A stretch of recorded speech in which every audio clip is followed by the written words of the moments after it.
আসসালামু আলাইকুম রহমতুল্লাহি বারাকাতু। বন্ধুরা সকলে কেমন আছেন? আজকে একটা আমল নিয়ে আসছি।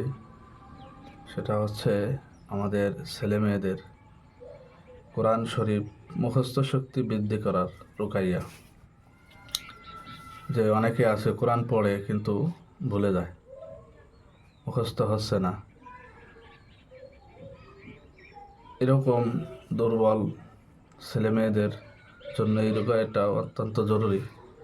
সালাফের এক জামাত থেকে বর্ণিত হয়ে আছে যে যাদের কোরআন মুখস্থ করতে কষ্ট হয় বা ভুলে যায়, তারা সূরা আলাম নাশরাহ লিখে পানিতে ভিজিয়ে খাবে, তাহলে তাদের জন্য মুখস্থ করা সহজ হয়ে যাবে ইনশাল্লাহ। এজন্য আমাদের যাদের ছেলেমেয়েরা কোরআন মুখস্থ পড়া মুখস্থ করে কিন্তু ভুলে যায়, আমরা এই আমলটা করতে পারি। যেহেতু সালাফরা এই আমল করছেন, আমরা এই আমলটা ইখলাসের সাথে যদি করতে পারি, আল্লাহ তাআলা হয়তো ফায়দা দেবেন ইনশাআল্লাহ। আসসালামু আলাইকুম রহমতুল্লাহ।